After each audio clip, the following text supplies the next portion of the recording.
Most CEOs build one factory in a decade. Elon Musk, he's building 7 megafactories at the same time. And most investors have no idea what's actually under construction right now. The total active capex across Tesla and SpaceX on these 7 sites is north of $200 billion. The last time America built industrial capacity at this pace was the wartime buildup of the 1940s, and that took the whole country. And it matters for every Tesla holder because each one of these factories is quietly redefining a different market. Elon isn't just building cars, he's building transportation as a service. They're not just satellites, it's communication as a service, and so on. Here's the list. Terafab, a $119 billion chip megafab from Tesla, SpaceX, xAI, and Intel. Gigasat, 11 million square feet in Bastrop to build orbital AI data centers. Colossus 2 in Memphis, 550,000 GPUs, 2 gigawatts, the largest AI training site on Earth. Cortex 2 at Giga Texas, 500 megawatts for FSD and Optimus.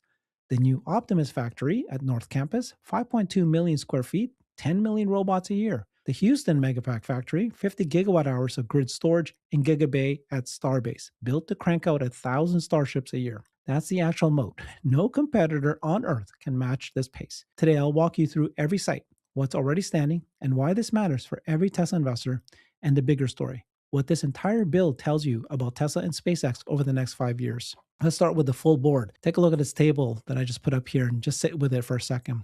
Look at the right column. Every one of these factories matches or beats the biggest existing thing in its category. Each one is a full category reset. 7 factories, 7 category resets from one person's companies going up at the same time. Okay, so now let's zoom into each one, starting with the monster, Terafab. So Terafab sets the scale for everything else. Elon says Terafab is around 100 million square feet. That's 10 times Giga Texas. And Giga Texas is already the largest factory building in America by floor area, around 10 million square feet, with Boeing's Everett plant, the most famous industrial building in the country and the largest building in the world by interior volume, as its only real peer. Terafab is targeted at 10 times that floor area. And the product is chips, a vertically integrated semiconductor megafab, logic, memory, and advanced packaging on one campus, with a stated output target of 1 terawatt of AI compute per year. The first chip off the line is the Tesla AI 5. Pilot small batch this year, volume targeted for 2027. That same chip gets plugged into FSD, Optimus, Cortex, and SpaceX orbital data centers. The financing on paper now in SpaceX IPO filing, $55 billion for phase 1, scaling to $119 billion full build out. The S1 calls it a framework, so treat that big number as a roadmap. Intel joined the venture April 7th with the 18A process node, and the local government already cleared the runway. Grimes County commissioners approved a 100% 10-year tax abatement on June 3rd by a 4-to-1 vote. The market reset is chip supply. Tesla stops paying NVIDIA tier margin on every FSD and Optimus compute upgrade, and the US gets leading edge fab capacity that doesn't route through Taiwan. So my read is Terafab is national industrial infrastructure financed by one set of private companies. The CHIPS Act set aside $52 billion in direct chip subsidies. This one private project is more than 2 times that. Okay, now there's Cortex 2 on the same campus, Tesla's in-house AI training cluster, and this one's already running. The first 250 megawatt phase came online in April, full 500 megawatts targeted for mid-year. By the published counts, Cortex 2 runs more than 130,000 H100 equivalent GPUs. And combined with Cortex 1 next door, the campus has passed 230,000 H100 equivalents. Those counts trace to secondary reporting, so hold them loosely. But even the conservative documented number, 50,000 live at Cortex 1, scaling towards 100,000, puts Tesla in rare company. For scale, a normal corporate AI build-out sits at 5,000 to 20,000 GPUs. The biggest national lab supercomputers, El Capitan, Frontier, run around 40,000. Tesla's campus is multiples of that, training FSD on video and training Optimus neural nets parked next to a car factory. The power story is the quiet advantage. Cortex 2 leans on roughly 150 megapacks on site, plus new turbines for primary power. Tesla built the batteries that power the AI training that trains the cars and robots Tesla sells. The whole loop stays in-house. And the market reset here is sneaky. The bare question on Robotaxi and Optimus was always whether Tesla could train fast enough. The building answers it. Compute won't be the bottleneck. Okay, now take a look at Colossus 2 in Memphis on the xAI side, which now sits under the SpaceX umbrella after they merged on February. The brain feeding the whole stack. The scale here is on a different planet. 555,000 NVIDIA GPUs purchased, roughly $18 billion just for the silicon. about 1 gigawatt of power running today, building toward 2. Q1 this year was a data center conversion, and GPU deployment is rolling throughout the rest of the year. The Solaris joint venture, roughly 50-50 with xAI, handles on site generation, gas turbines pushing 420 megawatts at the original Colossus site, scaling toward a full gigawatt of turbine power by 2027. The comparisons tell you where everyone else is. So Meta's Hyperion in Louisiana targets 5 gigawatts eventually and is still pre operational. Microsoft's biggest single Azure AI campus runs a bit under 1 gigawatt. OpenAI's Stargate flagship in Abilene is online at partial power, heading for around 1.2 gigawatts this year, with the full 5 gigawatt vision stretching toward 2029. Colossus 2, at about 1 gigawatt operating, is the largest single site AI cluster on Earth right now, with the clearest path to 2. Grok runs on Colossus. Grok is also getting bottled into Tesla cars as the in-vehicle assistant, rolling out now. And reporting says Grok Edge AI rides into orbit on Starlink V3 this year, with SpaceX official orbital compute play, the AI-1 satellites prototyping early 2027. So it's worth saying plainly, Tesla's $2 billion xAI investment converted into a small SpaceX stake when SpaceX absorbed xAI. But Tesla holds no direct xAI equity anymore, but the Tesla product literally runs on Colossus output, and SpaceX orbital compute story plugs into the same training base. So the data center reset. The hyperscaler land grab phase is ending. Intelligence becomes a delivered service. Served to roads, served to orbit, both feeding back into the same training loop. Now the SpaceX side. The headline event of this week is Gigasat, unveiled June 9th, 11 million square feet of planned building capacity on a site over 1,000 acres in Bastrop, Texas. 11 million square feet deserves a beat. Tesla Fremont plant is 5.3 million. Boeing Everett is 4.3 million. Gigasat is more than 2 times either of them as a single satellite manufacturing campus. The integration runs end-to-end. Solar ingots and wafers, solar cells, printed circuit boards, silicon components, user terminals, ground gateways, full AI-1 satellite assembly, all in one campus. The 10 gigawatt per year solar cell sub-facility broke ground in late March, with equipment installs accelerating through April and May. That solar line also starts pulling US solar cell supply away from being a China story. So the output target is 1 gigawatt of orbital AI compute by the end of 2027, scaling roughly 10 times per year after that. And Elon's line on the AI-1 satellite, his words, much simpler than a Starlink satellite. Mostly solar cells and laser links. No phased array antennas to wrestle with.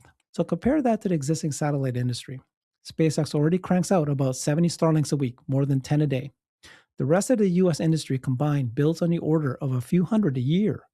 Best estimate, nobody publishes a clean number. Gigasat is built to push SpaceX rate into the thousands and stack on a second product line, AI-1 satellites for orbital compute at the same time. So Starlink becomes 2 services at once. Communications as a service, that's the subscriber business everyone knows, and now intelligence as a service, delivered from orbit. The V3 bus is the platform. Phones today, AI compute next year, whatever payload comes after that. Then there's Gigabay, the launch side of the same machine. One building at Starbase, a twin at Kennedy Space Center, both targeting completion by the end of the year. Starbase Gigabay is 380 feet tall, a 36-story industrial building, 46.5 million cubic feet inside, 11 times the square footage of the existing Megabay, 2 times the crane capacity, 19 additional work cells. Construction started last July, full operations targeted this December. So the Florida Twin is keeping pace. Its primary steel truss hit max height back in April. Long term, the buildings are designed to support up to 1,000 reusable Starships per year by the end of this decade. That's the company's stated design goal, worth labeling as a goal. 1,000 a year is the market reset number. Global orbital launches in 2025 came in around 324, an all-time record. SpaceX flew about 170 of those. So one company is building production capacity for roughly 3 times the entire world's launch cadence. Building a ship and flying a ship aren't the same thing. Reusability makes the fleet math weird, but the scale point stands. That's transportation service, with the route running Earth to orbit. Starship is the truck. It hauls Gigasat satellites up. It hauls Starshield for defense customers. Eventually, it hauls Optimus to Mars. SpaceX is building the FedEx of space, and nobody else has a comparable factory even under construction or even being planned. Back on the Tesla side, the new Optimus factory at Giga Texas North Campus is the one I'd watch most carefully right now. 5.2 million square feet of new building space per the permit filings. First steel went up May 27th. The footprint stretches nearly the full length of the main Giga Texas factory. Low volume production could start as early as this summer by Tesla's framing, with the real ramp running through 2027. The long term target is 10 million Optimus units per year. A target, to be clear, not a capacity that exists yet. Sit that next to the biggest factories we have. The largest car plant on earth is Hyundai's Ulsan complex in South Korea. Builds about 1.5 million vehicles a year. Apple ships about 230 million iPhones a year, but that's spread across multiple Foxconn campuses with hundreds of thousands of workers. 10 million complex humanoid robots from one site puts Optimus in smartphone scale territory from a single building. There's no precedent for that ratio of output to footprint. So the market reset here, labor production at smartphone scale. Whatever the labor market does between now and 2030, Tesla wants to own the supply curve. And the bear case from earlier this year was, where would Tesla even build 10 million robots a year? The answer now has steel beams in the ground next to Giga Texas. Last, the fact in the lineup, we're talking the Houston Megapack factory in Brookshire, Texas. Tesla's Energy's big swing. $200 million initial investment, 50 gigawatt hours per year of grid scale storage once online. Construction is moving, production targeted late this year. The product matters more than the building. Megablock is the new flagship. Each Megablock packs 20 megawatt hours of AC capacity. 4 Megapack, 3 units. The medium voltage transformer and the switchgear all plug and play. Tesla's own numbers, 23% faster install, up to 40% lower construction cost than a traditional build. Add Houston to Lathrop and Shanghai, and Tesla's combined grid storage manufacturing capacity climbs past 130 gigawatt hours a year. Here's the comparison number. Total global battery storage deployed in 2024 came in around 200 gigawatt hours. Once Houston is online, Tesla's factory capacity alone covers about 2/3 of that figure. Capacity and actual deployment aren't the same thing, but that's one company sized against the entire world's annual install. That's energy as a service at the grid level. A utility buys a 20 megawatt hour drop-in unit and adds storage in weeks instead of years. The product it actually attacks is the natural gas peaker plant. And every time AI computer robotaxi demand climbs, grid storage demand climbs with it. All right, let's put all 7 together and the pattern shows up. You got Terafab, Cortex 2, Colossus 2 produce intelligence at scale. Gigasat and Gigabay produce communication and transportation in orbit at scale. The Optimus factory produces labor at scale. Houston produces energy at scale. The framing that made it click for me, Elon builds services that get delivered through products. Cars become transportation as a service. Robotaxi is the actual business. The car is a sensor and a chassis that delivers rides.